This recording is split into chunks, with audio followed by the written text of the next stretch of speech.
Hey guys, for this video I want to do a little comparison with two DeWALT 20 volt cordless reciprocating saws. On the bottom I have the newer atomic compact one-handed reciprocating saw. It's very similar to Milwaukee's hacksaw. And then on the top we just have a regular brushless XR compact reciprocating saw. The model number on the Atomic is DCS 369. You're going to add a B to that when buying the Bear tool. And the model number for this one is DCS 367. Again, you add a B to the end when buying the Bear tool versions of these. Now, real quick, we'll go over some of the features of each one and point out a couple of differences as we go. The Atomic one has a spot for a belt clip on either side. We have a trigger lock. We have a variable speed trigger. We have a pivoting shoe. And we have a tool-free blade change with this spring-loaded guy right here. And the blade can be run two ways, facing down or facing up. We also have an LED light to illuminate what we're working on. You have to believe me that it's there. Also, this one is up to 2800 SPM, which I think is strokes per minute, but up to 2800 on the Atomic. Now, if we look at just the regular brushless XR version, we don't have the belt clip holes for this one. We still have a trigger lock. We still have the variable speed trigger. We have the shoe that is pivoting. And this one we can actually run the blade four ways. You can run it up and down or left and right. We have this blade or tool-free blade change. We lift up the lever and you'll see the mechanism towards the top coming down.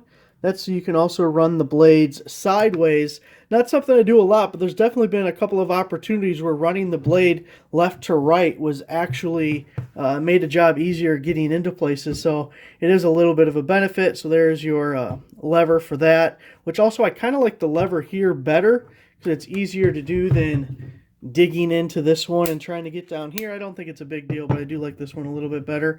And then the SPM is 2900 on this guy, so 100 faster than the Atomic. Now, I tried to line these things up so you could see that the size difference really isn't that pronounced outside of this portion of the XR one. You can see we're just about at the tail end there. The noses are pretty close. And at the top, the way that bumps out, they're basically lined up at the top. Now, one really big difference, the Atomic saw weighs 3 pounds 7 ounces. The XR weighs 5 pounds 6 ounces. So this is almost 2 pounds heavier than the Atomic. And there is your biggest difference in the two. This being listed as a one-handed reciprocating saw. It's only a little over 3 pounds. This one's over 5 pounds. So when comparing the two, I've had this one for quite some time and used it a lot. It's easily my favorite reciprocating saw, and I would take this one over the Atomic anytime, except if the weight is important to you. If you have situations where you think that extra 2 pounds, which that is a big difference, is going to come into play, you may prefer the lighter tool. But if you don't care about that, I think overall your better saw is the XR up here. But really that's your main consideration. This one's a little bit faster, a little bit more versatility with the blade. The overall size is pretty close with one another. They're both brushless tools. A lot of similarities. Again, 2 pounds lighter. So that's what you have to decide. Thanks for watching.